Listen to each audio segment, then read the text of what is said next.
You might find it odd, won't the brother and sister marry each other? Another version tells us that Fuxi and Nuwa were not brother and sister at all. They came from different clans. Nuwa wandered alone through the world. When she caught her reflection in the water, she decided to create beings in her own image. Beautiful folks were the ones she carefully made, while those of us with ordinary looks are just red mud splatters. She gathered the 5 colored stones, melted them into a fiery paste, and used it to repel the broken heavens.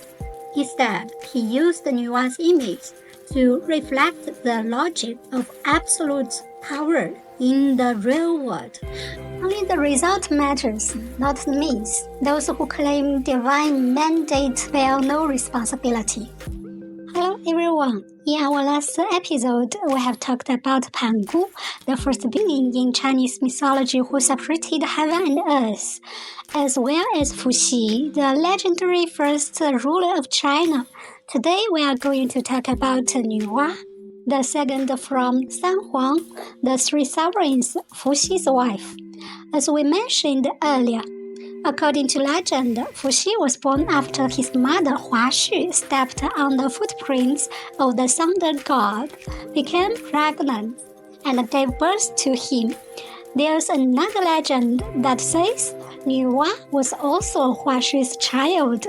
Hua Xu first gave birth to Fuxi and later to Nuwa. You might find it odd, won't the brother and sister marry each other? The reason is that a catastrophic great flood had wiped out nearly everyone, leaving just the 2 of them alive. To save humanity from extinction, they married under divine approval through divination. They received a sign from heaven telling them to unite and repopulate the earth. Brother-sister marriage is not unique to Chinese mythology. As we all know, in Greek mythology, Zeus and Hera were brother and sister who became husband and wife. They were both children of Titans, Cronus and Rhea. Zeus was the ruler of the sky, and Hera was the goddess of marriage and family. In the world of Greek gods, keeping divine power within the family was quite common. Another version tells us that Fuxi and Nuwa were not brother and sister at all. They came from different clans. As a tribal leader, Fuxi took Nuwa as his wife. She helped Fuxi create China's first formal marriage system. This put an end to the old practice of group marriage. Instead, it established clear one-to-one unions between men and women, formed stable families, and set proper rules for marriage. It also gave wedding structure, dignity, and secret meaning. Because of her role in creating marriage traditions, Nuwa has been honored ever since as the goddess of marriage and matchmaking. The new marriage system created by Nuwa and Fuxi partly reflects the shift in productivity at that time. With advances in agriculture and animal husbandry, people began to settle permanently. Unlike the earlier hunter-gatherer way of life, settled communities required stable family structures to support production. Under group marriage, blood ties were unclear, making it impossible to identify a child's parents. This seriously hindered the inheritance of both property and production skills. In turn, monogamous relationships formed stable families with clearer labor division among members, greatly raising work efficiency and driving further productivity growth. Nuwa is also widely known for creating humanity and mending the broken sky. Nuwa 造人, Nuwa created humanity. After Pangu created heaven and earth, the world was full of life, yet there were no humans. Nuwa wandered alone through the world. When she caught her reflection in the water, she decided to create beings in her own image. She mixed yellow earth with water and molded small figures after herself. As soon as she placed them on the ground, they became alive. They walked upright, spoke, and were quick and intelligent. Nuwa named them humans. To speed up her work, Nuwa dipped a rope into mud, whipped it through the air, and every splatter that fell to the ground became a human being. Ever wonder why you always scrub so much mud in the shower? Simple. We are all original mud-made humans from Nuwa. She really went all in with the clay, so carrying a little leftover original material is totally logical. Funny thing is, people have different ideas about the humans Nuwa shaped by hand and those she flicked from mud. In ancient times, people believed that the nobles and the powerful were carefully molded by her, while everyone else was just splashed on. These days, Chinese people joke about it differently. Beautiful folks were the ones she carefully made, while those of us with ordinary looks are just red mud splatters. In the midst of Nuwa creating humans, she saw the people would grow old and die. To keep humanity from disappearing forever, she created the institution of marriage, so men and women could start families and have children. Nuwa 补天 Nuwa mended the sky. According to legend, the water god Gong Gong fought the fire god Zhu Rong. Defeated, he angrily smashed his head against Mount Buzhoushan, the pillar holding up the sky. Half the sky collapsed, leaving a huge hole, while the earth cracked open. Flames raged in forests and floods poured out. Seeing this, Nuwa resolved to mend the sky. She gathered 5 colored stones, melted them into a fiery paste, and used it to repel the broken heavens. And The Dream of the Red Chamber, one of China's 4 great classical novels, also adopts the setting of Nuwa's 5 colored stones from the myth. In this book, the male protagonist Jia Baoyu is exactly the reincarnation of the leftover divine stones from Nuwa's sky mending. Many TV adaptations have been made of this book, and every casting makes a big splash.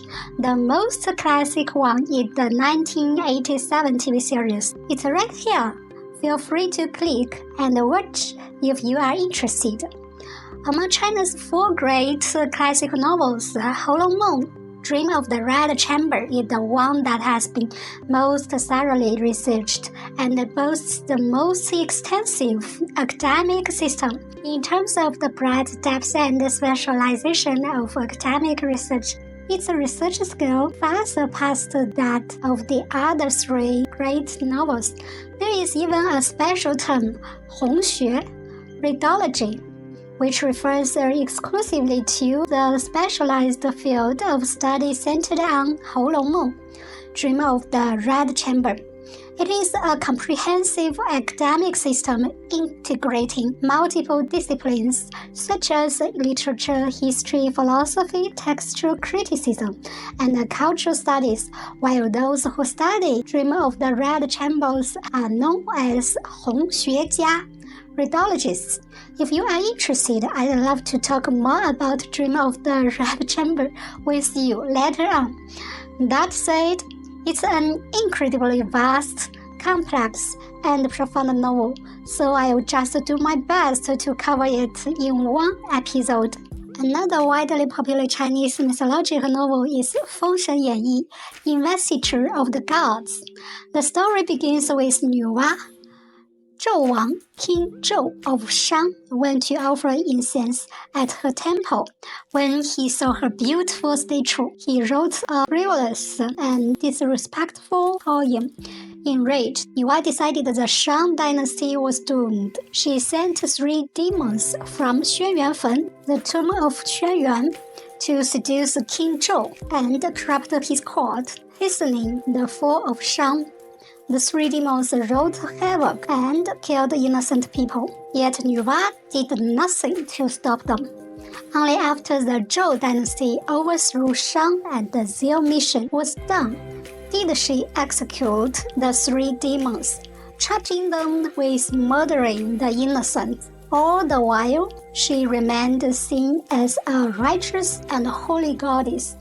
This Nuwa shares only a name and face with the primordial goddess who shaped humanity from clay and mended the sky out of compassion. They are nothing alike at heart. The mythic Nuwa is the mother of all living beings, warm, nurturing, and protective. But the Nuwa in Investiture of the gods is a figure of absolute authority. She gives the order but cares nothing for how it is carried out. She lets disaster unfold, fully aware of the suffering. Once her goal is achieved, she lets them take the fall, letting them take all the blame and the punishment. All the while, she stays above it all, perched on the moral high ground of heaven's will. The reason for this difference is simple. Authors from different eras used the same mythological figure to express their own ideas. The author of Investiture of the Gods was not trying to portray the ancient goddess as she originally was. Instead, he used Nuwa's image to reflect the logic of absolute power in the real world. Only the result matters, not the means. Those who claim divine mandate bear no responsibility. Another hugely popular Chinese work featuring Nuwa is the TV drama《仙剑奇侠传》, Chinese paladin based on the classic Chinese single-player RPG of the same game. In the series, Nuwa's descendants are bound by a fate to protect all living beings and sacrifice themselves for the greater good. The three iconic heirs to her bloodline all show tragic lives. Zixuan, the first, clung to a life spanning 3 lifetimes to keep her beloved. She sealed her own daughter away for decades, running from her duty only to sacrifice herself in the end to save the world. Qing'er, her daughter, the second, endured heartbreak and betrayal. To end the chaos and subdue demons, she willingly turned to stone and gave her life. Ling'er, Zixuan's granddaughter, the third, grew up in hiding. Once her divine blood awakened, she had to let go of love. She died fighting the greatest evil to protect humanity, never knowing a simple, peaceful life. All wield Nuwa's divine power and have a half-human, half-serpent true form. United by blood, they are forever trapped by the same cruel fate. The contrast couldn't be clearer. The legendary Nuwa is a divine, all-powerful creator who watches over humanity. But her descendants in Chinese paladin are tragic figures trapped by fate. They feel love, pain, and desire, torn between their personal happiness and their sacred duty. Their story is ultimately about sacrifice and devotion under an unescapable fate. Again, the difference lies in the creator's intentions. Traditional myths portray Nuwa to account for creation and inspire reverence. Chinese paladin merely uses the concept of her descendants as a framework. At its heart, it uses their tragic tales to explore fate vs humanity, highlighting the tension between duty and free will. Looking at all the ancient Chinese myths we've covered today, one thing stands out. The same figures have different stories, the same stories have different versions, and they keep being reborn in new eras. Chinese mythology is an ongoing creation shaped by people across different times. Through these stories, we can glimpse the mindset of each age from a fresh perspective. It's fascinating in its own right. What do you think? In the next video, we'll be talking about Yan Di, the last of the 3 sovereigns. We'll explore what he did and all the wonderful legends and stories connected with him.